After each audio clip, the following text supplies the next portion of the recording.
Hey, welcome back to Horror for Asleep. I know a lot of you put these stories on as you drift off, so before you get comfortable, I'd love to know where you're listening from tonight. And if these videos have been keeping you company in the dark, a like and a subscription really do help more than you think. Now, get comfortable, settle in, take a slow breath, and let's begin a new story.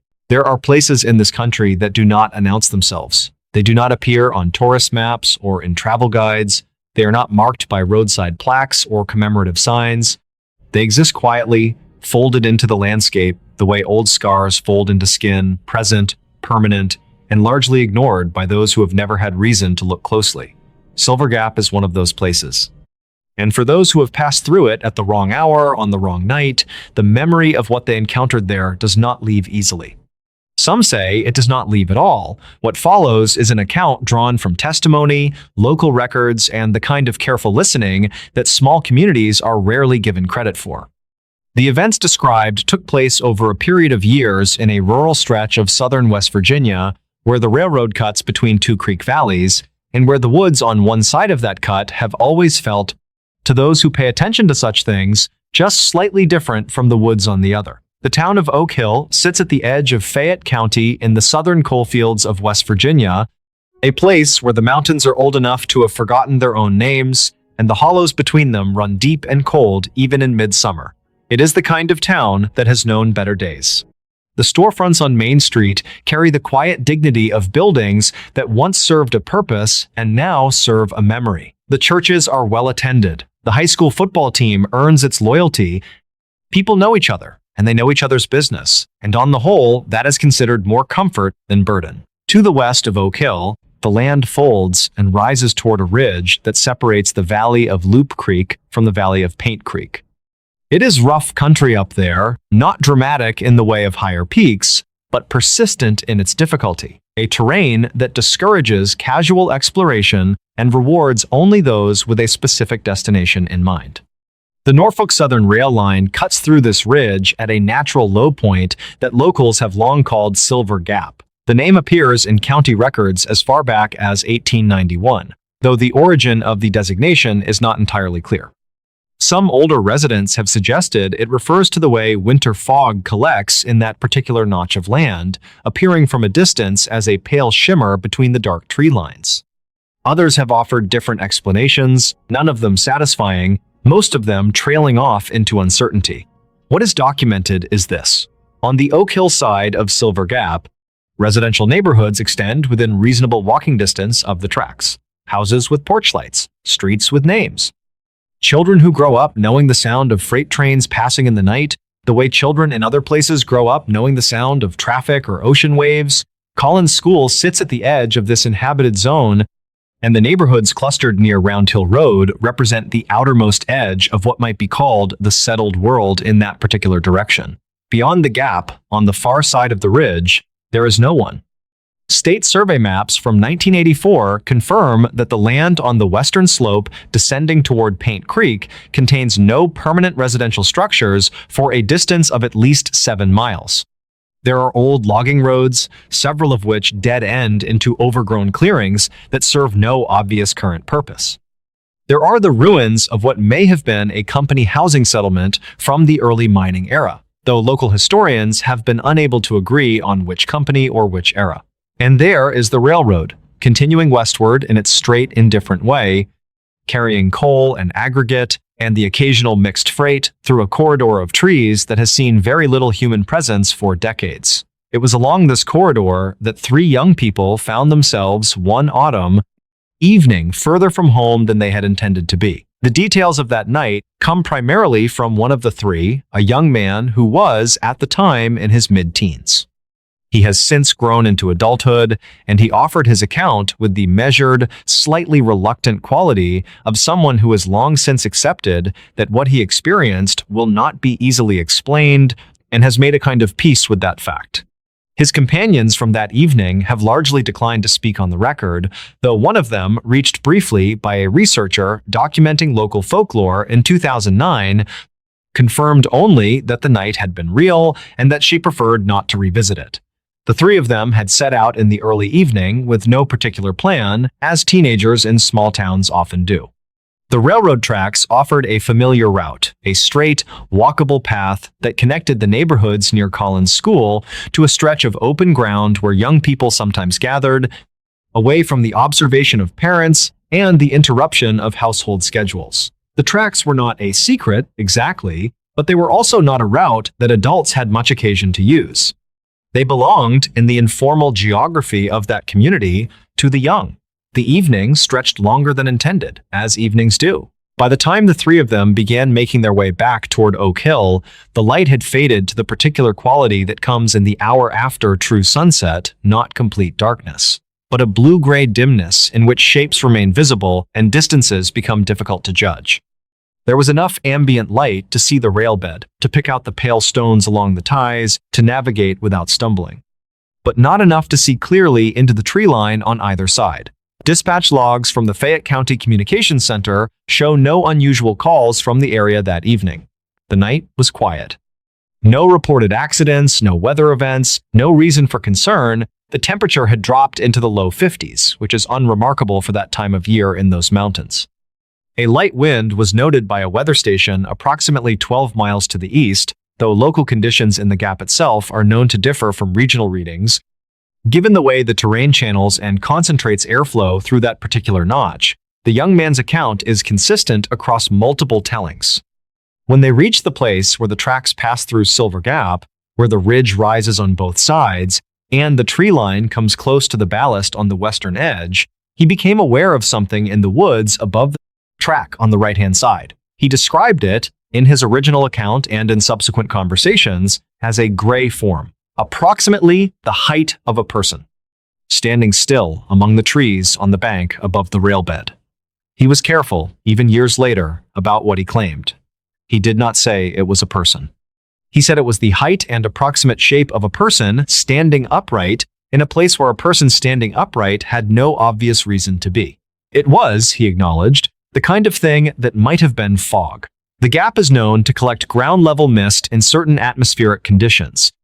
It might have been smoke from some unseen source, or a trick of the remaining light filtering through branches at an angle that produced an illusion of form and verticality. These explanations were offered by the young man himself, not as conclusions, but as possibilities he had considered and could not dismiss and could not confirm. What made it difficult was the stillness. Fog moves, smoke disperses. The gray form did not move. For several minutes, the young man estimated perhaps 3, perhaps 5. He acknowledged that his sense of time that night was unreliable. The three of them stood on the tracks and looked at the shape on the bank, and the shape did not change, did not shift, did not dissipate. It simply remained, at the height of a person, in the trees above them. He remembered, he said, the sound of his own heartbeat during those minutes. He remembered the cold coming up through his shoes from the rail ties. He remembered that none of the three of them spoke. Language had become, in that moment, unnecessary.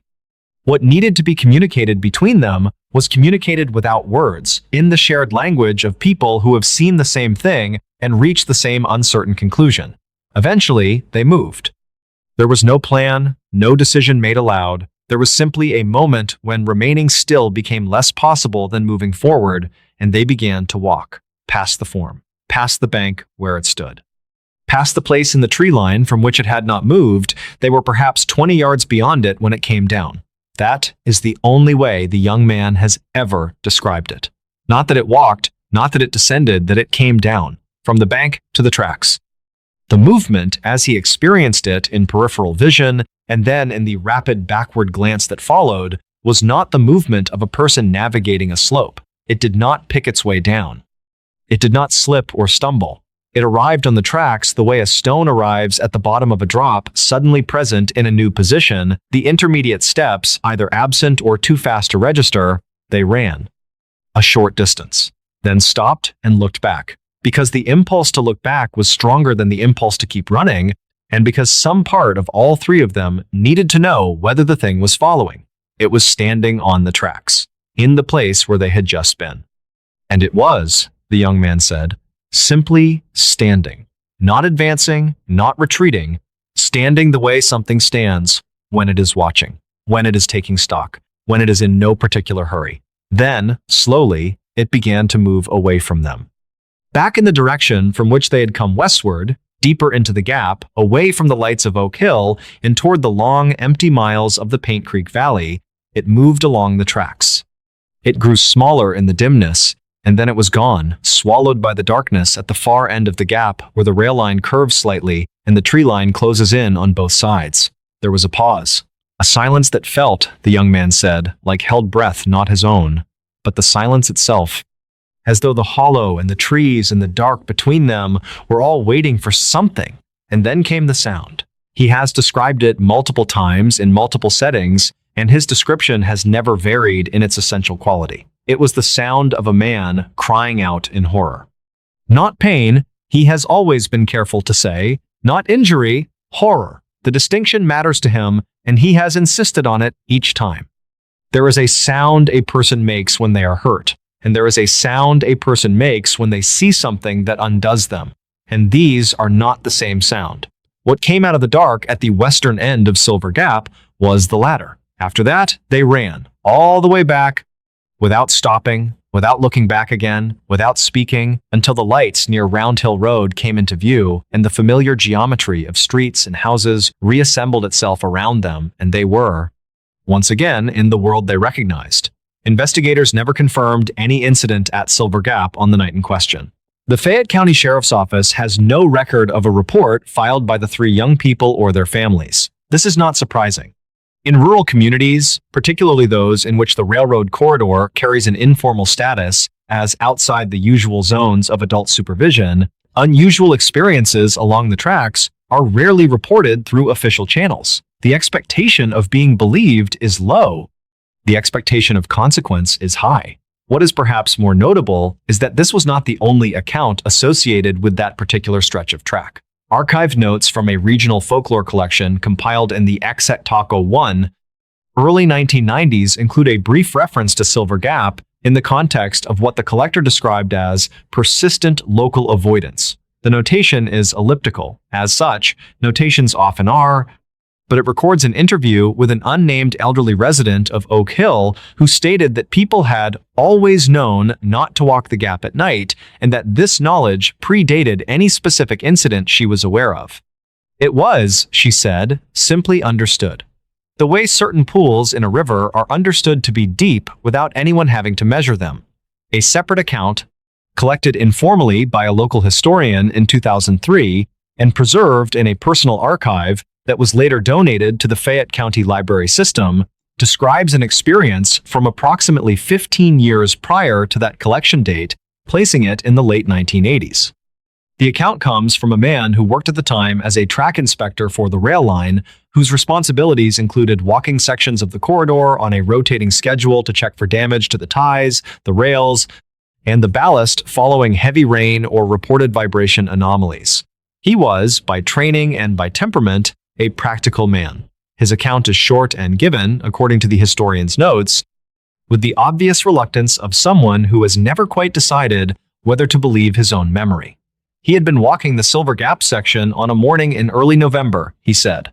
Overcast. Ground fog in the low areas.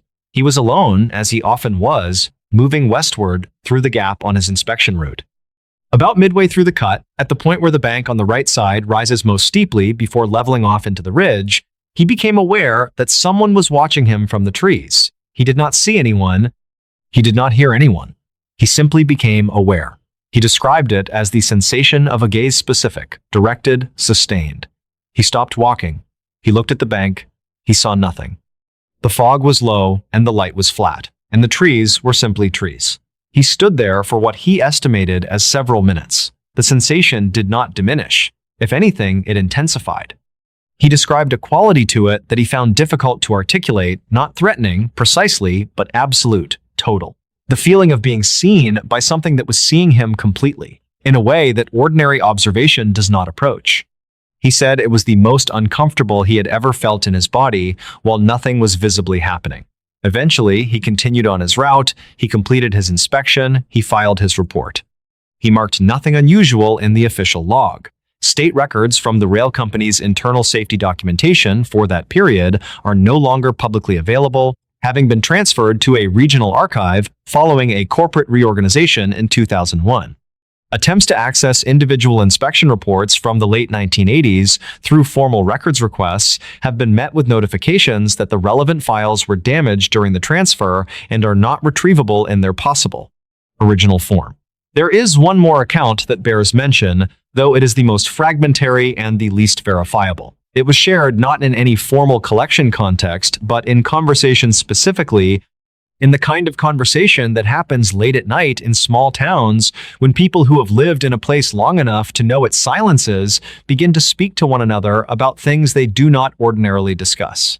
It concerns a man whose name is given only as Gerald in the source conversation and who was described as having lived on the far western side of the Gap, closer to the Paint Creek Valley, in a house that no longer exists. The house appears on tax records from the 1940s and 50s and then simply does not appear on subsequent assessments, the absence unremarked and unexplained. Gerald, according to this account, was found one morning on the tracks near Silver Gap by a neighbor who had come looking for him after he failed to appear at a meeting of some kind. The specifics are unclear. He was standing on the railroad ties. He was facing westward. He was alive and physically unharmed. He did not respond when spoken to for a period of time that the neighbor estimated at several minutes. When he finally did respond, he appeared confused about where he was and how he had gotten there. He had no memory, he said, of coming to the tracks. He had no memory of the night before after a certain point in the evening. He continued to live on the western side of the Gap for some months after that. Then he did not. Whether he moved away or whether something else accounts for his absence from subsequent records, no one in the source conversation could say with certainty.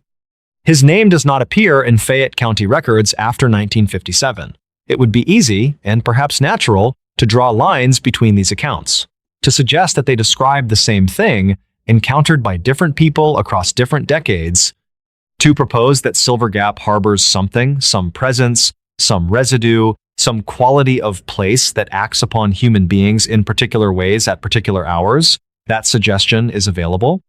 It has been made in various forms by those who have reason to make it, but the honest position is one of uncertainty. Rural corridors collect strange accounts, the way river bends collect debris, not because something is necessarily there, but because the conditions are right for accumulation. Isolation amplifies perception. Darkness transforms the familiar into the unfamiliar. The mind, in the absence of clear information, produces its own. None of this is remarkable. None of this requires explanation beyond the ordinary strangeness of human consciousness navigating environments in which it did not evolve. What the young man saw at Silver Gap, what he heard at the far end of that hollow on an autumn night, that cry that came out of the darkness like something being torn from the world, he has never claimed to know what it was. He has said repeatedly that he saw something, that something moved, that something stood on the tracks and watched them and then walked away and then made a sound that has followed him through the years in the particular way that sounds follow people when they carry the specific quality of being wrong. Not loud, not violent, just wrong. In the way that certain things are wrong when they occur in places and at moments when they should not be able to occur at all. He has walked a great many miles in his life since that night. He has, by his own account, never walked that stretch of tracks again. He does not return to Silver Gap. He does not have a clear reason that he can articulate for this choice, only that it is a choice he finds very easy to maintain. The tracks are still there, the gap is still there, the ridge rises on both sides in the same way it has always risen, and the trees on the western bank are the same trees, grown taller and denser over the decades. On clear days, it is unremarkable. A notch in a ridge, a utility corridor, a name on an old map, on certain evenings, when the light has faded to that blue-gray dimness, and the fog comes in low from the creek valleys, and the temperature drops, and the world along the tracks becomes very quiet on those evenings, something about the place resists description. Whether that resistance belongs to the place or to the people who know its history is a question that does not resolve itself cleanly. It is perhaps enough to say this: there are places that accumulate something. Not necessarily the supernatural, not necessarily the paranormal, something subtler than that and perhaps more durable. The weight of attention paid to a location over time, the residue of fear, the way a spot of ground absorbs the quality of what has happened there or what people have believed has happened there, until the ground itself carries a kind of charge, faint, ambient, impossible to measure, and yet unmistakably present to those who pass through it in the right conditions. Silver Gap may be such a place. The young man who walked through it that autumn night when he was 15 and the world was still mostly made of things he understood would not dispute that possibility. He has thought about it for many years. He has no conclusion to offer.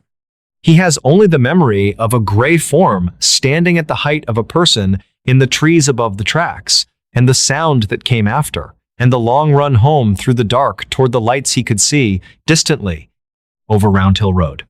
He reached those lights. He was safe. He has been safe every day since. He does not know what the gray thing was. He does not know what it heard, or saw, or was doing in that hollow in the last hour before full dark. He does not know why it cried out. And somewhere to the west of Oak Hill, on the far side of the ridge where no one lives for miles, the tracks run on through the trees, and Silver Gap holds its particular silence. And whatever it is that has always been known without anyone having to explain it, the way certain pools in a river are known to be deep, goes on being known quietly by those who have reason to know it. There is something about the deep American wilderness that resists explanation. Not the kind of wilderness you drive past on a highway, framed neatly between guardrails and exit signs, but the kind that begins where the roads stop being named and ends somewhere no surveyor has ever thought to mark on a map.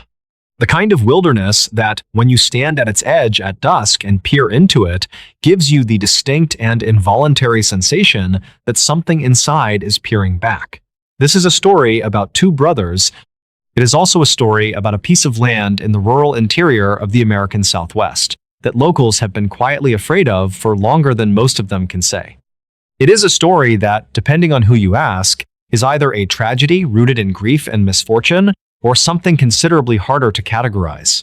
What follows is drawn from Sheriff's Department records, archived interview transcripts, search and rescue documentation, and the accounts of several individuals who were involved, directly or otherwise, in the events that unfolded over the course of one late October weekend, in a year that the families involved have asked not be published. The names of the brothers have been preserved as they appeared in official records. All other identifying details have been altered or withheld at the request of surviving family members. Jason and Alex were the sons of Harold and Margaret Calloway, lifelong residents of a small town in the high desert of the American Southwest. They're a place of about 4,000 people that sat at the junction of two state highways and existed primarily to serve the ranching and timber interests that surrounded it on all sides. Harold had worked for the county road department for 31 years before his health declined. Margaret had worked part-time at a pharmacy in the center of town for nearly as long. By all accounts, they were ordinary people who had raised two ordinary sons. Jason, the elder of the 2x4 years, had left town at 23 to attend a university several states away. He had studied civil engineering, found steady employment with a regional construction firm, married a woman named Dana, and eventually settled in a mid-sized city in the neighboring state. He had two children, a daughter of 9 and a son of 6 at the time of these events. He worked long hours, coached his daughter's soccer team on weekends, and by all observable measures had built exactly the kind of life he had always said he wanted when he was young. Alex had stayed. This was not, as far as anyone who knew him could tell, a decision born of failure or inertia. It was simply who Alex was. He was 34 years old, unmarried, and employed as a groundskeeper at a small regional nature preserve about 12 miles outside of town. He was, by the account of his supervisor, one of the most conscientious employees the preserve had ever had. He knew the land. He knew where the elk came to drink in the early morning, and where the soil shifted from clay to sand, and which trails flooded in March. He spent his days outdoors and his evenings at home, reading or calling his parents, who lived less than a mile away. State records indicate that Harold Calloway had been admitted to the county hospital twice in the 18 months preceding October of that year. The first admission was for a cardiac episode described in clinical notes as moderate but concerning. The second, 6 months later, was for a respiratory infection that had complicated his already labored heart function. He had recovered both times, but the family understood, as families in these situations often do, without being told directly, that the window was narrowing. It was this understanding that had prompted Alex to reach out to his brother in early September, proposing the camping trip. The two of them had not spent more than a few hours in each other's company in over 3 years. Life had done what life does. But with their father's health declining and neither of them ready to say what they both understood to be true, Alex had written to Jason in a message that a mutual friend later described as simple and quiet, saying only that it felt like time. Jason had agreed without deliberation. They chose the weekend of October 19th, when Jason could arrange 3 days away from work. They would camp in the hills east of town, in the stretch of forested high desert that both of them had explored as children with their father, before the years had put distance between everything. The area was largely undeveloped, accessed by a single unpaved fire road that forked twice before terminating at a clearing locals used for hunting camp in the fall. From there, the brothers had always continued on foot, following a trail their father had shown them when they were boys. What neither of them appears to have fully acknowledged, at least not to each other, was that the trail led through a section of land with a particular history. The land in question had been the subject of quiet local tension for the better part of 2 generations. It bordered the eastern edge of what had once been a much larger territory belonging to an indigenous nation whose name and history the county's official records treat with the kind of deliberate vagueness that tends to suggest discomfort rather than ignorance. The land had changed hands several times in the late 19th and early 20th centuries, through a sequence of transactions that local historians have described with considerable care as legally questionable at best. By the time Jason and Alex were children, it was technically unincorporated county land, neither preserved nor developed, simply existing in the way that contested land often does, through a kind of institutional forgetting. Harold Calloway had known the land's history. He had grown up in the town and had absorbed the way children absorb the unspoken things adults believe, without stating that the Eastern Hills were not a place you camped in after dark. He had taken his sons there during the day, he had brought them home before sunset, and when they were old enough to understand the shape of a prohibition, without being given its explicit content, he had told them simply that the land deserved respect and that trespassing on it after nightfall was not something he was willing to do and not something he expected them to do either. Jason and Alex had made him a promise. They were, in October of that year, gonna break it. Dispatch logs from the county sheriff's office show that the brothers arrived at the Fire Road trailhead at approximately 3:14 in the afternoon on Friday, October 19th. A ranch hand employed by a property adjacent to the clearing reported seeing a dark blue pickup truck and a silver sedan parked in the gravel lot when he drove past around 4 in the evening. He noted nothing unusual. The weather that weekend was forecast to be cool but clear, with overnight temperatures dropping into the low 40s. What the forecast did not account for was the fog. It came in after midnight on Friday. According to the statement Alex gave to a county search and rescue volunteer named Patricia Oakes 11 days later, Alex described it as unlike any fog he had encountered in his years working outdoors. Not the drifting, translucent kind that settles in valleys and burns off by mid-morning, but something denser and more deliberate, a fog that seemed to arrive with intent. By the time Jason mentioned it, they were already lying on their sleeping pads beneath a clear sky, which itself should have made fog impossible. And yet, it gathered at the perimeter of the clearing they had made camp in, somewhere between 50 and 70 feet out in every direction, still enough that they could see the individual shapes of trees at the edge of it, and beyond those trees, nothing. Jason had attributed it to a temperature inversion. Alex had not argued, but he later told Patricia Oakes that even at the time, something about the fog had struck him as wrong in a way he could not articulate. It was not any single feature of it. It was the combination, the silence that had come with it, the fact that the wind, which had been steady and mild through the evening, had stopped entirely at the same moment the fog appeared. The fact that, as far as Alex could tell, no sound was coming from within it. He had spent enough time in the wilderness to understand that forests are not quiet at night. They are full of sound. Insects, wind, the distant call of an owl, the soft percussion of small animals moving through underbrush, all of that had stopped. It was into this silence that the first animal appeared. Alex saw it first. "A raccoon," he said.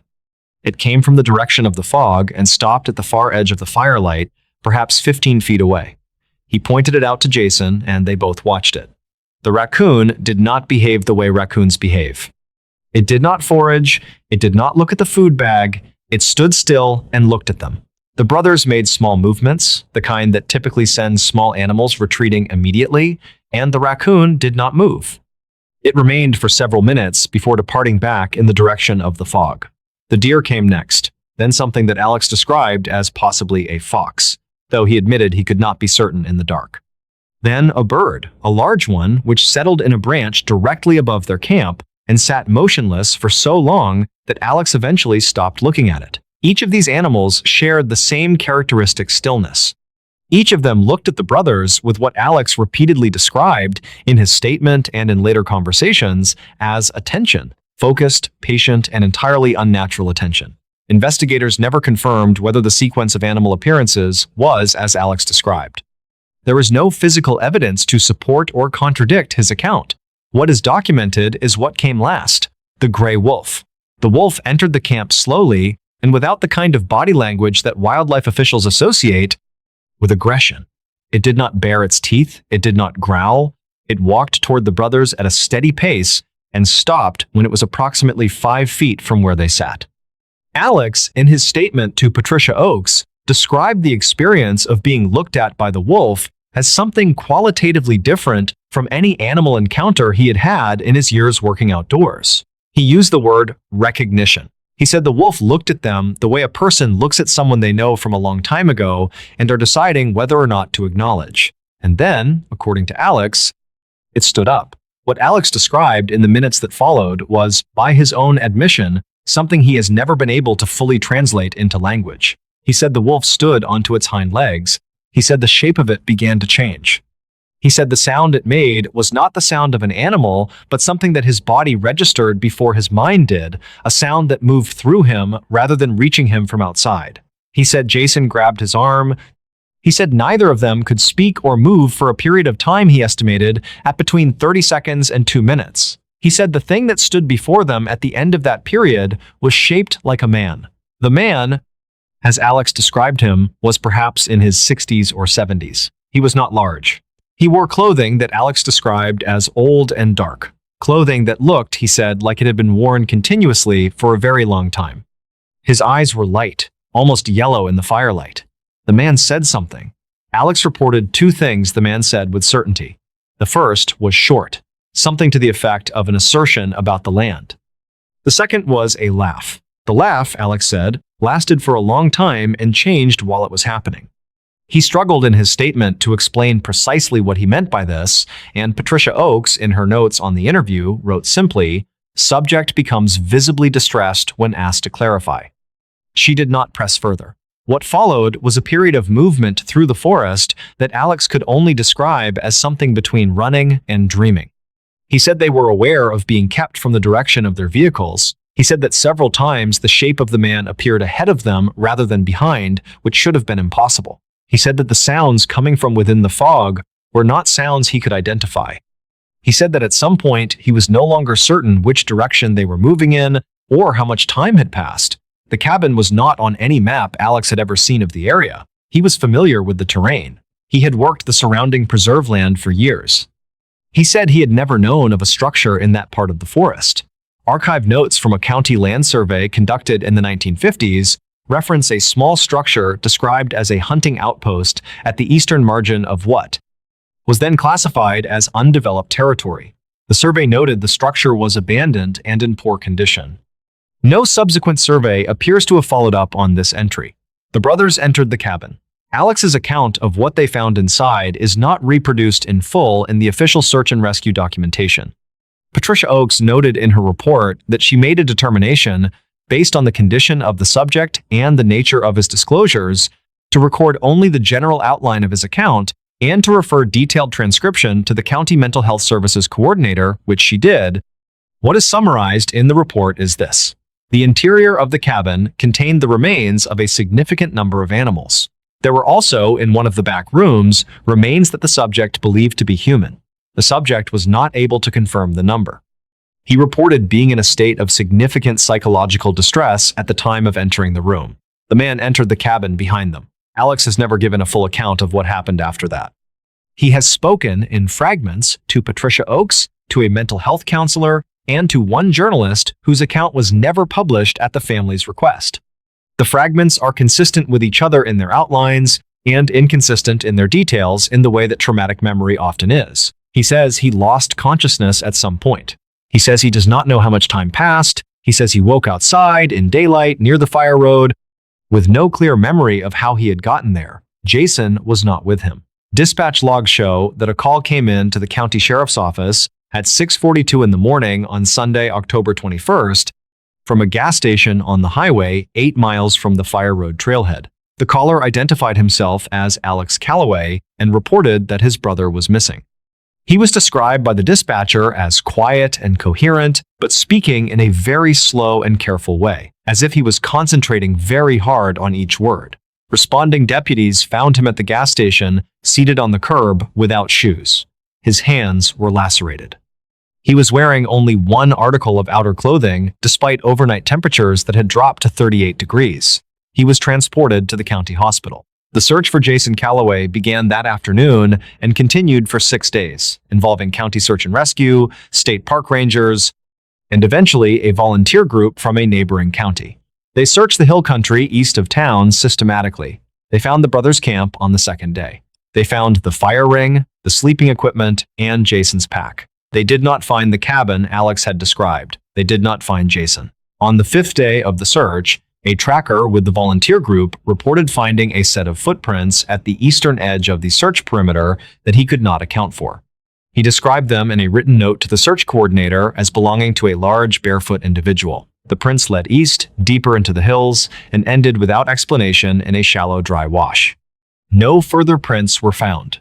Investigators never confirmed the significance of the footprints. The search was officially suspended after 6 days. 11 days after Jason Calloway was reported missing, a security camera at a truck stop 4 states to the east captured footage of a man matching his description, purchasing a bottle of water, and standing at the edge of the parking lot for approximately 7 minutes before walking out of frame.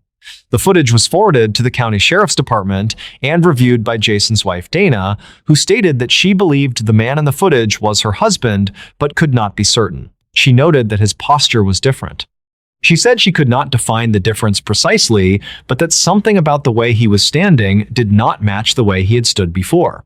2 eyewitnesses in the same truck stop described the man independently.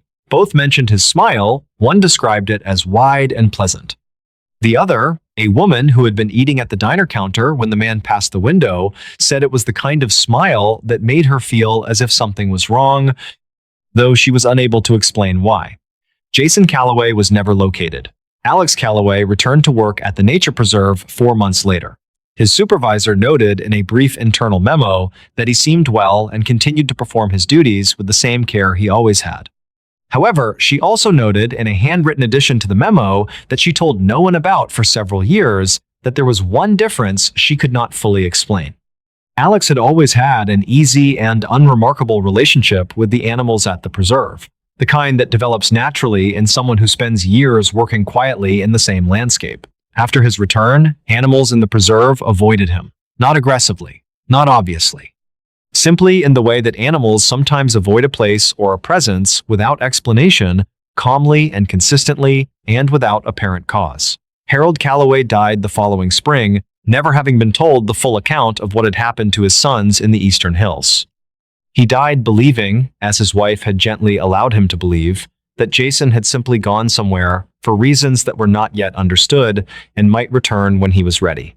Whether this was mercy or necessity, Margaret Calloway has never said. The cabin Alex described has never been located. The land in the Eastern Hills remains what it has always been, unincorporated, unsurveyed in any recent record, unbothered by development or inquiry. Locals who remember the old stories tend not to speak about it at length, not out of any organized secrecy, but simply because there are things that small communities understand through long experience are better left at the edge of conversation. What happened to Jason and Alex Calloway in those hills on the night of October 19th remains, in the formal sense, unresolved. There is no case file for the land itself. There is no investigation into the man that Alex described, nor into the cabin, nor into the nature of what the brothers encountered in the hours between midnight and dawn. There is only what Alex said, quietly and carefully, to Patricia Oakes on a Tuesday morning 3 weeks after he had walked out of those hills alone. He said that before his brother disappeared, he had heard him say something, a single sentence, and he was not certain, even sitting in that room with the morning light coming through the window, whether it had been Jason's voice or something else wearing it. The sentence was this: "This is not our land." Patricia Oakes wrote it down. She did not ask Alex to clarify what he meant. She closed her notebook, and they sat in the quiet for a moment, and then she told him he could go home. He thanked her and walked outside into a morning that looked exactly like any other morning, and he got into his truck and he drove back the way he had come. And somewhere in the eastern hills, in the direction he had driven away from, the trees stood still in a wind that did not move, and the fog held its position at the tree line. And whatever lives in that country went on doing what it has always done, patient and unhurried, waiting for the next visitor who does not know to be afraid. Some cases, as anyone who works in rural law enforcement will tell you, do not close. They simply become part of the landscape. Perhaps a touch of lingering stress. But the terror was too real, too visceral, a cold, hard stone in my gut. The incidents escalated. The blinds, no matter how tightly I drew them, no matter how many clips I used, seemed to have a will of their own.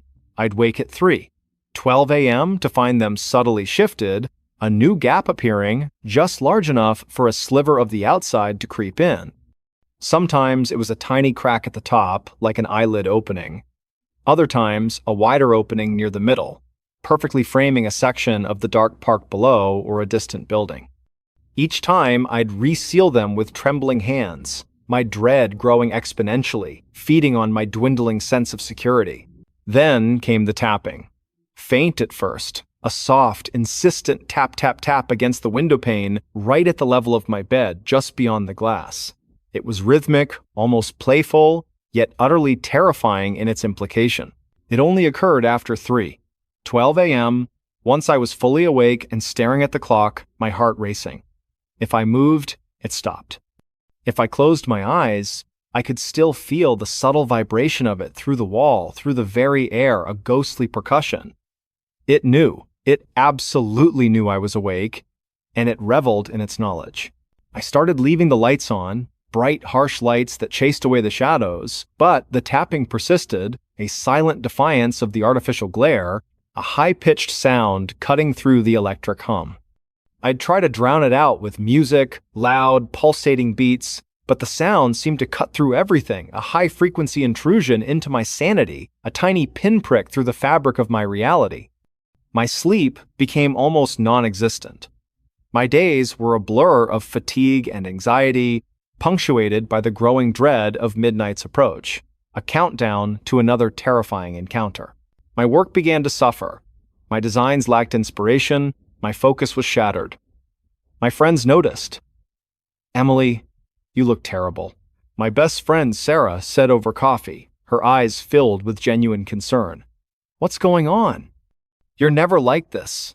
I mumbled something about a demanding project, about the city noise, about the pressures of a busy life. How could I explain that my window, my beautiful view, had become a portal for something unnameable, something that was systematically stripping me of my peace, my sanity? One particularly humid Wednesday night, I had taken every precaution. The blinds were triple-checked, taped down at the edges for good measure with industrial-strength tape. Every light in the apartment was on, burning brightly, creating a fortress of artificial illumination. I was trying to work, to distract myself, to prove that I was still in control, but my gaze kept straying to the window, to the impenetrable barrier of the blinds, a wall between me and whatever lurked beyond. Midnight passed. 1 a.m. 2 a.m. A fragile hope began to bloom in my chest, a desperate, foolish whisper of optimism. Maybe tonight. Maybe it would finally stop. Maybe it had given up. Then, at precisely 3:00 a.m., the lights flickered. Not just a dimming, but a rapid, almost frantic strobe, plunging the room into momentary darkness, then harsh light, then darkness again, a chaotic, disorienting dance. My breath caught in my throat, a choked gasp. I stared at the main light switch, expecting it to be faulty, but it was solid, unmoving. The flickering intensified, a chaotic dance that made the shadows writhe, grow, and shrink in terrifying rhythm. My eyes, involuntarily, were drawn back to the window, a magnetic pull I couldn't resist. The blackout blinds, despite being taped, despite every precaution, were now open, not shifted, not askew. They were pulled apart, forming a perfect symmetrical rectangle like a carefully chosen frame, and in that frame, at precisely 3:12 a.m., I saw it. A face.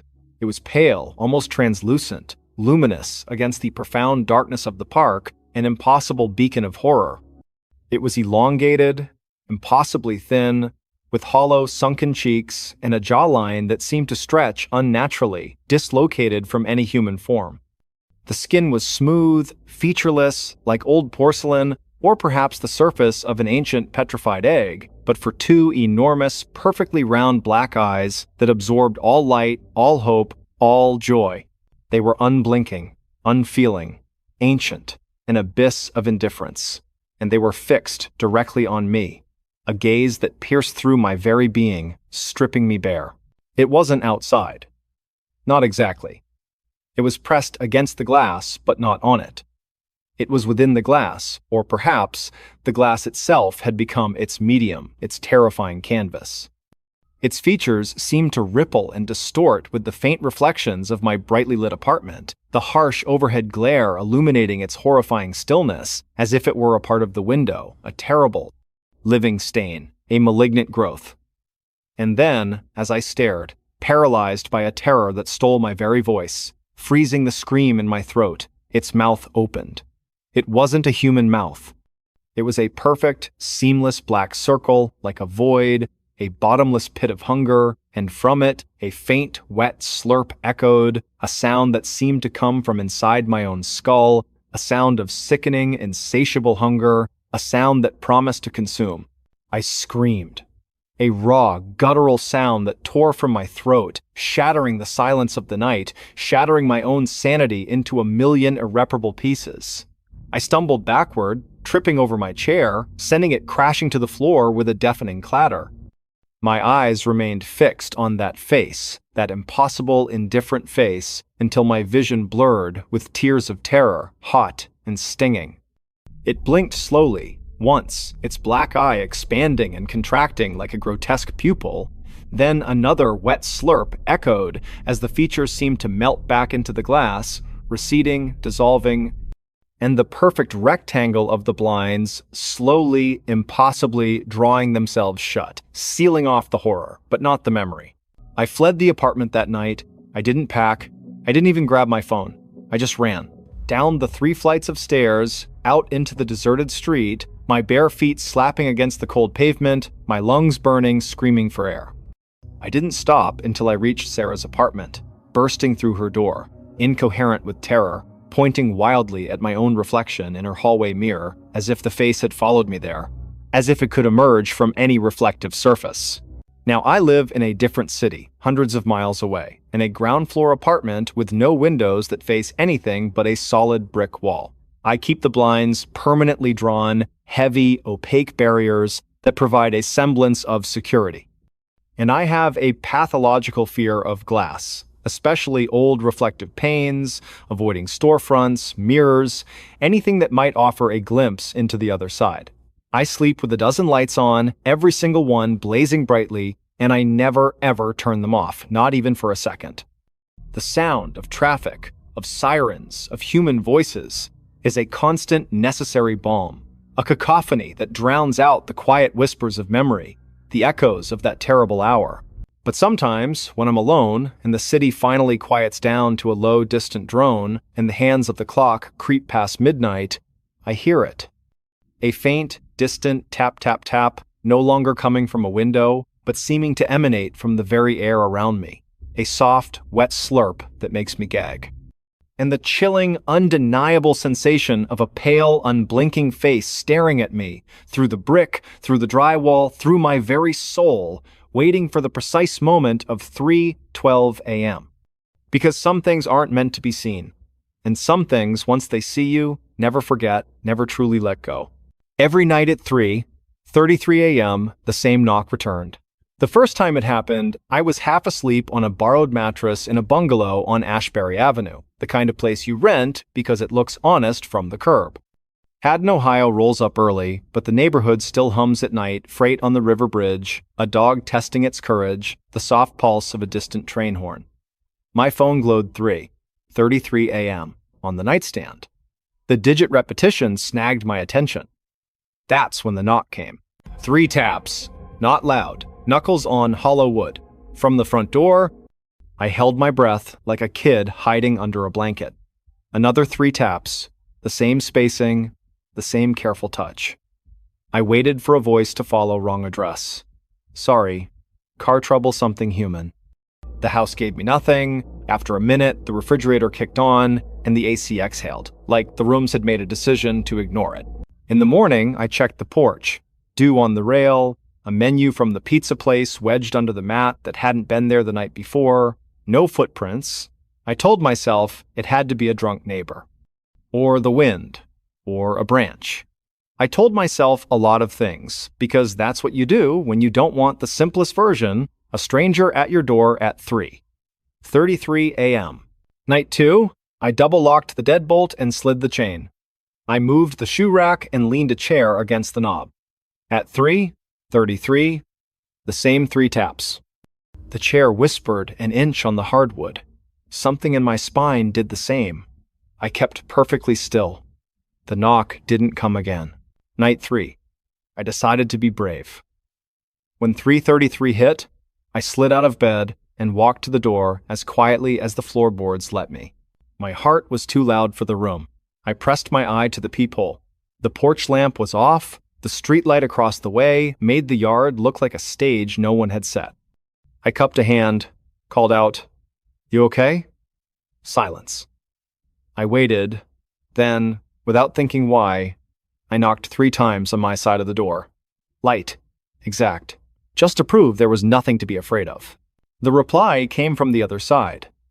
3 taps, the same spacing, the same weight, like a recording of my knuckles played back to me a beat late. I stepped backwards so fast, my heel hit the baseboard. The chain rattled. A dog barked down the block and didn't know what it was unhappy about. When my breath found me, I said to no one, "Don't do that again." The door didn't answer. On the 4th night, I didn't wait. At midnight, I slept in my old sweatshirt with my keys in my pocket, like a person ready to run. I told myself I wouldn't get up if I heard it. At 3:33, 3 taps. The same return knock. I lay there and counted my pulse until my body stopped trying to sprint while horizontal. On the 5th day, I met Mrs. Dwyer, my landlord, in her kitchen 2 doors down. She slid a lease addendum across the laminate and asked if everything felt in order. I mentioned the late-night knocks like a joke. Her face did a quick flicker there, then gone. "Kids," she said, stirring sugar into coffee she didn't need. "Sometimes you get a group that thinks they're clever. Ding-dong ditch. It will pass." She didn't ask what time. That afternoon, at the hardware store, I bought a simple door camera and a new chain with longer screws. The guy behind the counter name tag said, "AL told me his cousin swears by motion lights. Makes people act right," he said. "Or at least go try someone else." I installed the camera before dinner, tested the feed, watched my own porch in grayscale until I felt foolish. At 3:33 a.m., the camera sent a push notification. "Motion at your door." I watched live, no one there. Then, the 3 taps. The phone speaker caught them. The waveform looked like footsteps on a flat beach. I rewound. There was a shadow a beat before the sound, a darker slice where the glass pane in my door showed the porch. It was nothing, if you wanted it to be. It was something if you didn't. The next night, I tried an experiment. At 3:32, I stood on the inside of the door and knocked a different rhythm. 2 quick, 1 slow. Tap, tap, tap. I waited. At 3:33, from the other side, came two quick, one slow. Tap, tap, tap. The same weight, the same distance between taps. Not imitation, reflection. Like my door had turned into a surface that throws back whatever it's given, a little later, from a place that doesn't belong to here. I told Maya about it at the diner on East Ferry, where I pick up the lunch shift. She listened with that tilted head she uses on sad regulars and unreliable exes. "You're gonna tell me you've been sleeping," she said, and smiled without humor. "Or you're gonna tell me hadn't got interesting." I showed her the push notifications. 3:33 exactly, 3 nights in a row, the little camera icon stamped like a dare. She handed the phone back and said, "Nobody believes witching hour stories. They believe patterns." On night 8, the knocks didn't come from the front door. They came from the bedroom closet. 3:33 lit the screen on my phone. I was already awake, eyes on the numbers. From the closet, 3 taps. Knuckles on hollow wood. Not the frame, the hollow inside. I sat up too fast. The room teetered politely and righted itself. The closet door was closed. The light under the door, none. The smell in the room changed. Old linen, cold iron. I said no, in a voice so dry it could have been a page. The knock didn't repeat. I got up and dragged the dresser across the floor until it pressed into the closet trim and scolded the legs with a wobble. I didn't sleep again. The next morning, I found an access panel behind a loose baseboard in the hall, the thin, square paint applied like the memory of a color. It had been there the whole time. I pried it with a butter knife and felt tiny splinters argue with my fingers. Inside the wall was a shallow pocket of dust and old air and a folded envelope. The paper was soft as cloth. My name wasn't on it. The handwriting was all angles, written with a pen that had wanted to be sharper. If you knock, it will knock back. If you answer, it learns you. Do not return what it gives you. We tried everything. Moving, ignoring, praying. It knows 3:33 because we taught it. If you must hear it, let it be the last time. Under the note was a Polaroid of my front door from years ago. Same glass, same porch rail. The timestamp was just the month and day, but the shadow in the glass was familiar. A darker slice where something stood that refused to register as a person. I stopped knocking back. Night 9, 3:30, 3 taps at the front door. I lay frozen. No reply. Night 10, 3 taps at the bedroom window. The shade breathed in and out like a sleeping animal. I did not move. Night 11, 3 taps at the bathroom door. I was awake, sitting on the edge of the tub because the hot water and the white tile felt like control. The knock came as if my house had learned which room held my attention and decided that mattered.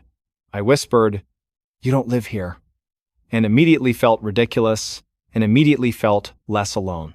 On night 12, I lost my temper. My father says stubbornness is a family hobby.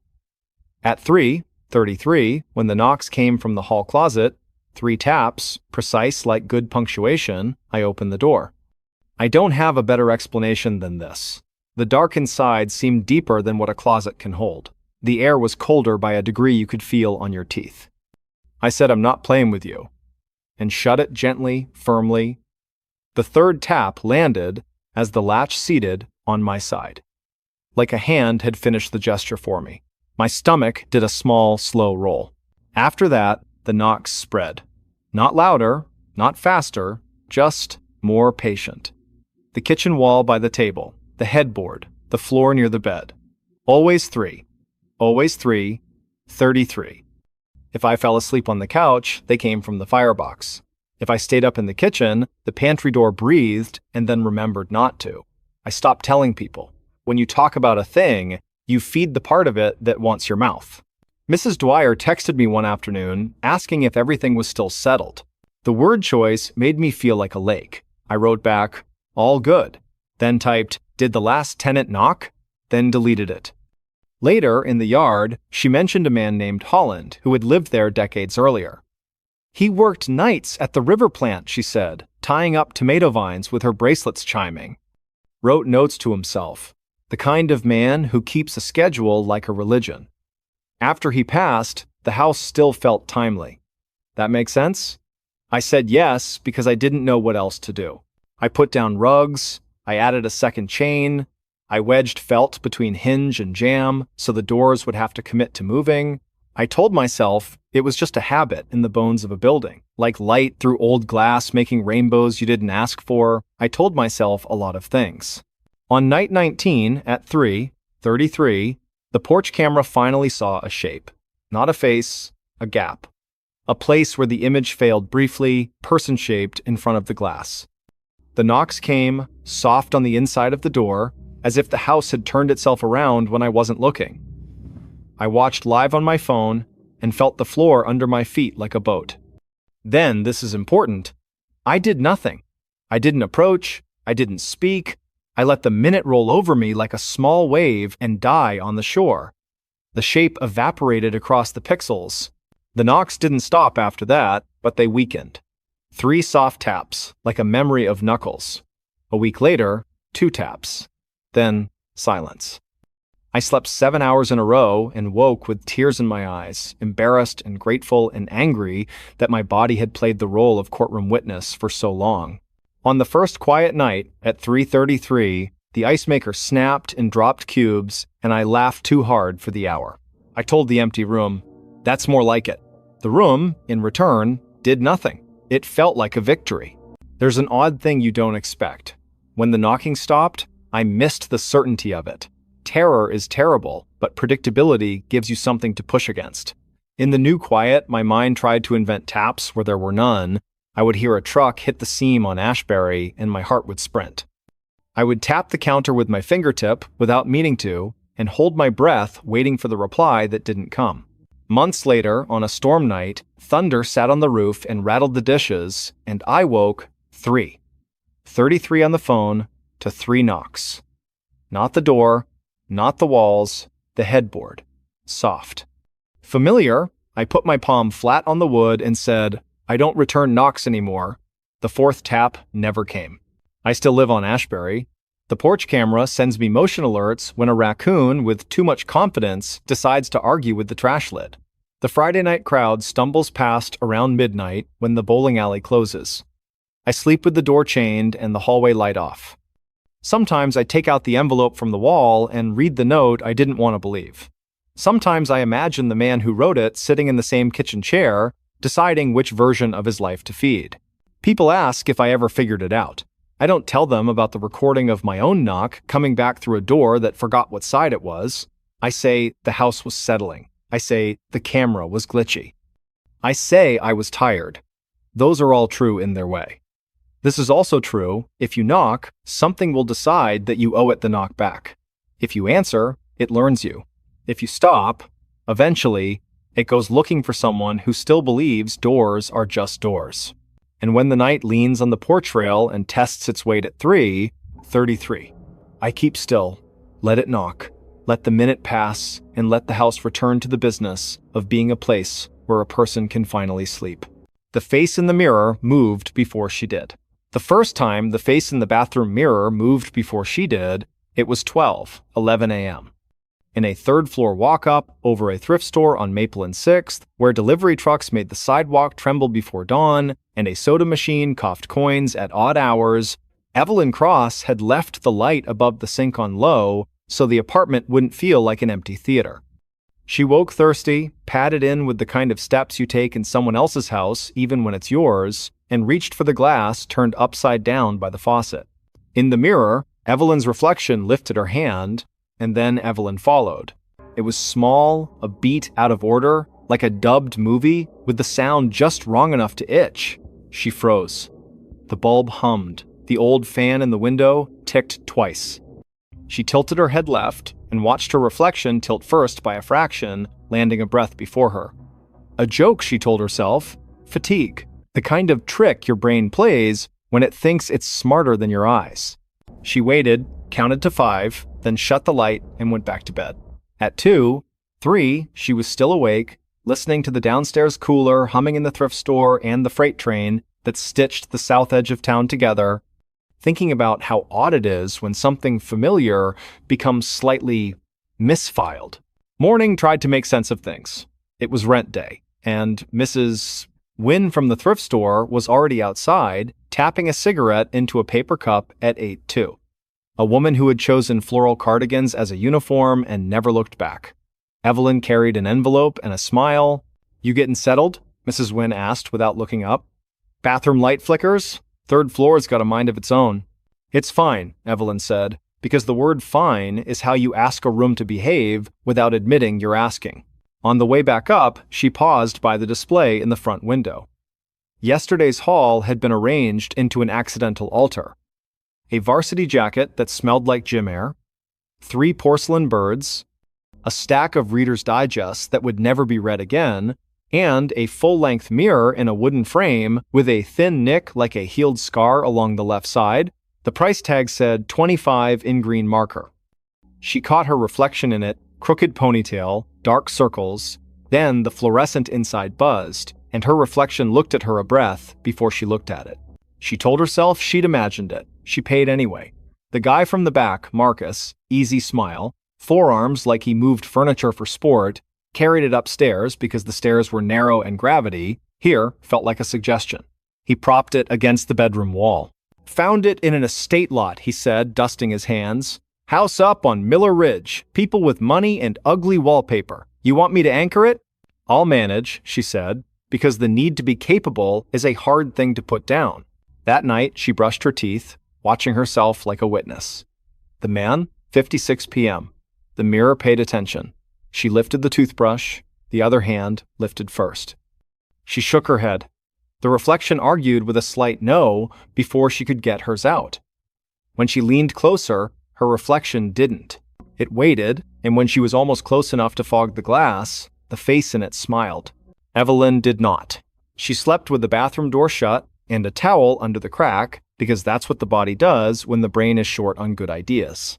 Tuesday, she met Raina from 3B in the laundry room, the kind of neighbor whose whole personality fit inside the phrase, "I hate this dryer." Evelyn almost told her about the mirror, got as far as, "Do you ever feel like?" and then shook a knot out of a pillowcase instead. Raina checked her phone. "This building's haunted by the guy who used to own the bakery," she said. "Diesel coffee breath. You'll know if he likes you, your bread rises. If he doesn't."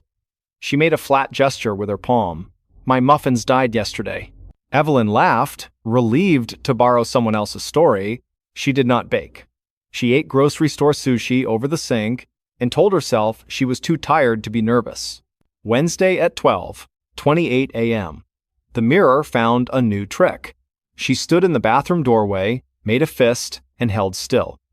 In the glass, her reflection opened its hand, and then Evelyn's fingers followed, obedient as a student. She tried to catch it by being quick. A snap, a clap, a sudden lean.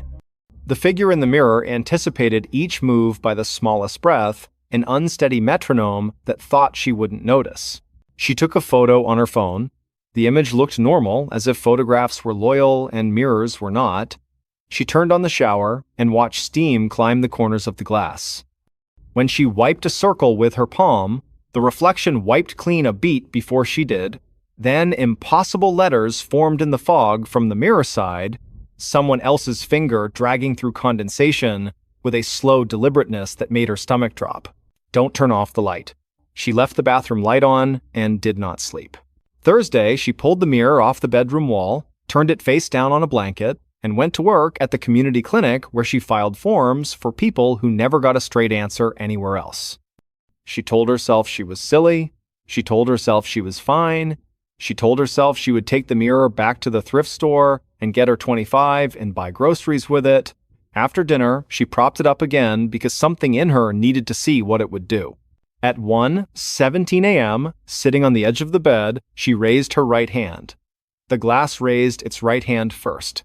She said hello to an empty room and heard from behind the glass the faintest exhale, like someone on the other side had tried to say it with her and missed the timing.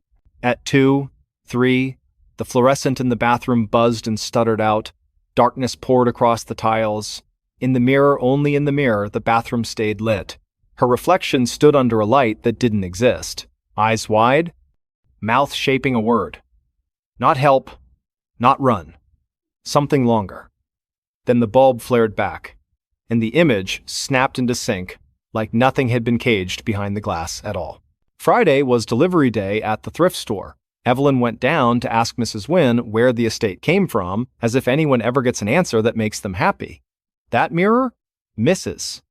Wynne squinted at a clipboard. Miller Ridge lot, like Marcus said. Older couple, daughter in from Phoenix, sold the whole house in 2 days. The woman, what was her name? She wasn't well. She tapped the paper as if it would remember for her. They had mirrored closets everywhere. Gave me the creeps. Evelyn found Marcus unpacking lamps from a banana box. The mirror? Anything weird when you brought it up? Weird, like it was heavy, he said, smiling. I don't look at mirrors at night. Bad policy. Why? No reason. She lied. That night, she placed a strip of blue painter's tape across the edge of the mirror and the wall half on glass, half on paint. If the mirror slid, the tape would tear. At 12:41 a.m. The tape tore in a perfect line. The mirror hadn't moved. Her reflection raised a hand. Evelyn didn't. She angled her phone toward the glass and switched to video. The screen showed her face, and, one breath before it, another. She backed away, heart pounding in the way that belongs to children and certain animals. The recording captured a tiny flicker at the corner of the frame, as if a shoulder had leaned out and leaned back, and when she played it again in the morning, the flicker was gone, as if the file had adopted the store policy of not looking at mirrors at night. Saturday, she bought a new bulb for the bathroom, a heavy frosted globe that promised calm. She bought batteries for the flashlight because she wanted to be the kind of person who owned batteries. She bought command strips and anchored the mirror so it would not be tempted by movement. At 11:58, she texted her mother and deleted, "I think something is wrong," and typed, "love you" instead. At 1:03, the building settled. At 1:11, a truck on 6th took the light too fast and made the window shade thrum. At 1:27, the mirror's face broke into a smile that did not reach the eyes, and Evelyn's mouth stayed still. The person in the glass lifted a finger and slowly, gently made the shape of a no. Evelyn turned her head, because if someone tells you not to look, you look. Behind her, in the dark of the doorway, something stood just outside the bathroom's bloom of light. Tall enough to own the top half of the frame, still enough to be an idea. She didn't scream because her scream was a small animal that had hidden in her ribs and wouldn't be coaxed out. She stared at the mirror instead. Her reflection stared back. The shape in the doorway did not step forward. When the clock slid over to 1:30, the hallway remembered itself, just scuffed paint, the taste of dust, a shadow that knew how to behave. "Don't turn off the light," the mirror had told her. She left it on. Sunday, she stayed out late at a diner on Pine Street where the coffee tastes like hope and the pancakes are a little too sweet. The late shift server knew her name without asking and refilled her cup without comment. Outside, the crosswalk button stuck on walk, and the street sounded like a weather report for tires. When she climbed the stairs, the building felt like a person who'd been holding a breath and let it out when they heard her at the door. She brushed her teeth with the light on. She held up her left hand, then her right. In the mirror, the motion came first, like a teacher with a lesson, and then hers trailed, learning. She pulled a stool from the kitchen and sat in front of the mirror with a notebook and wrote down times like she was a scientist and not someone trying to convince herself she could be believed. 12. 7 reflection leads by a beat. 1. 27 doorframe shadow. 2. 3 bathroom bulb lies. 2. 44 silence like a thought. She wrote until the letters stopped looking like English. At 3:12, the face in the mirror mouthed her name. It was clear this time. Evelyn. She drew closer. The glass breathed cold into her skin. "What do you want?" she whispered. The face in the mirror frowned, lifted both hands, and pressed its palms flat to the inside of the glass. Evelyn matched it. The chill slid into her fingers like water. The reflection shook its head again. Soft, urgent, then glanced toward the doorway with a look that did not belong to glass at all. She turned. Nobody, just the hallway and the distant cooler downstairs pretending it was an ocean. She turned back. The mirror was empty, just the room, the door, the blank rectangle where a person ought to be. Then her own face arrived, a fraction late, as if she had climbed into it. Monday morning, she took the mirror off the wall. She laid it face down, fixed a towel over it with tape, and leaned it behind the dresser like a secret you promised to keep. The apartment breathed easier. For a day, the faucets sang properly, the fridge kept time, the stairwell smelled like hand soap and dryer sheets. Relief sat in her chair and put its feet on the coffee table. At 1:54 a.m., the towel fell off. She didn't see it happen. She woke because the room had changed temperature, and that's a thing bodies notice after enough nights. She walked into the bedroom and saw the mirror uncovered, leaned at the angle she'd left it. In it, only in it, the bathroom light was on. She did what the fog letters had told her. Do not turn off the light. She turned it on in the actual bathroom, and the mirror's image synced obediently. She brought the stool back and sat. "Who are you?" she asked, feeling ridiculous and also like she owed someone the question, "What are you?" The face in the mirror looked like hers and did not. The left eyebrow held a thin, pale mark that hadn't been on her face the last time she checked. The hair fell in the same clumsy ponytail, but with one strand tucked behind an ear in a way she never did. The reflection's mouth shaped a word again. This time, she understood it. Stay. From what? She asked, voice too loud, as if tone could be a lock. The mirror glanced not at the doorway this time, but at the dark square of the hallway where her front door sat. 3 beats later, someone knocked. Not the polite UPS rhythm, not the friendly neighbor double tap. 3 slow, measured knocks with space between them. Evelyn stood there, hand on her throat like she'd forgotten where her voice lived. The face in the mirror lifted both hands. Again, don't, and Evelyn did not move. The knocking came again. 3 times, then stopped. Under the door, a shadow lengthened, stood, turned, and went. In the morning, Mrs. Wynne mentioned it while counting the till. We had a break-in on 8th last week. Guy tested doors till he found one stupid enough. You keep your chain on, sweetheart. I do, Evelyn said. She did. Now she did. She started leaving the bathroom light on at night. The bill went up. She didn't care. She slept better when the mirror could keep its end of whatever bargain had been offered. She rearranged her room so the mirror faced the hall and angled so she could see the front door's edge in the glass if she needed to. She started setting the chain even when she went down to toss trash and back. Little rules, little lines you don't cross. 2 quiet nights, then the mirror grew impatient with quiet.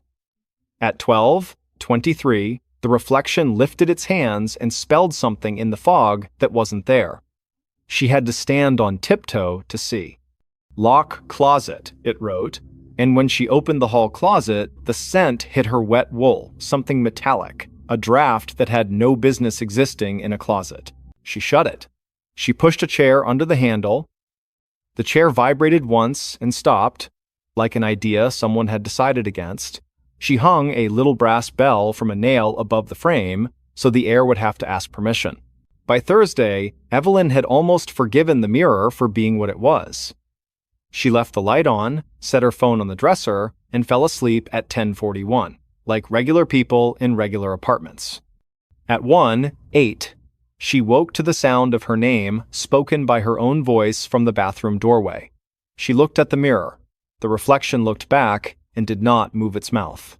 The voice came again, her voice closer, just to the left of the frame. Evelyn didn't turn. The reflection lifted its hands to the glass, pleading, and shook its head no, no, no, with the determination of someone who has lost an argument before and intends not to lose it again. The voice faded. A car outside found a gear. The building remembered how to be a building. The next afternoon, she went back to the thrift store with the mirror in mind and asked Marcus what the Miller Ridge house had been like, because sometimes you want a floor plan for your fear. He shrugged. Clean, cold, a lot of mirrors. They said the lady sang to them at night. The daughter said it made her dad nuts, like she wasn't singing to him. Did the lady Evelyn stopped, not sure what she was planning to ask?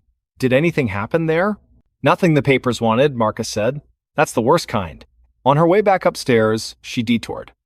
Curiosity came dressed as caution. She drove to Miller Ridge, where the houses sit back from the road as if money had taught them posture. The one from the lot was easy to spot fresh paint trying to forget old wallpaper. A for sale sign leaned in the yard like it had nowhere else to be. A contractor's van idled in the drive. Through the window, she saw a room with an oriental rug like the one she'd glimpsed in the glass, and a wall where a mirror had once been the rectangle of cleaner paint, the only proof. She didn't knock. She stood on the sidewalk and listened.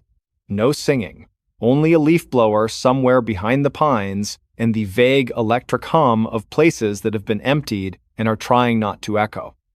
On the curb, someone had left a box marked linens. She didn't touch it. She went home. Friday, 3 a.m. The mirror broke its own rule. The reflection moved late. Evelyn lifted her hand and the glass followed, slow, as if the person in it were tired or sad. She felt something like grief in the room and had no idea whose it was. She pressed her palm to the glass. The mirror palm met it. The cold was not as sharp. Then the bulb blew with the sound of a soft snap, and the bathroom went black. The mirror showed the room still lit. In the impossible light, the reflection turned its head toward the doorway, slow as a clock. A figure crossed behind Evelyn in the mirror, tall, wrong-proportioned, as if someone had folded a person and smoothed them back out. The reflection did not scream. It did not run. It stepped forward in the frame so that it filled the glass, blocking the view of the doorway, and shook its head hard enough to scatter the hair from the ponytail. Evelyn did not move. She could smell wool and cold pennies. She counted because sometimes counting is what you have left. At 30, the bulb above the sink flickered to life with a guilty glow. The doorway was empty. The hall, a hall. The next day, Evelyn bought a pack of bulbs, 3 more chains, and a small hammer. She added a chain to the closet door because absurdity had become a kind of professionalism. She hammered the nail for the bell deeper so the building would have to work to lie. She brought the mirror closer to the bathroom so the 2 rectangles of light could talk to each other if they needed to. That night, the mirror's face looked wrecked, in the way faces do when they've done too much of whatever they are for the day. Evelyn stepped close enough to see the freckles she always pretended she didn't have. "You saved me," she whispered, feeling foolish and also correct. The reflection blinked first for the first time. It lifted a hand, palm out, goodbye or wait, she couldn't tell. Then it mouthed one more word. Trade. The apartment seemed to tilt, just a little. Evelyn did not say yes. She did not say no. She sat down on the bath mat and leaned her back against the vanity and waited to see if the word would grow teeth. Midnight turned into 12.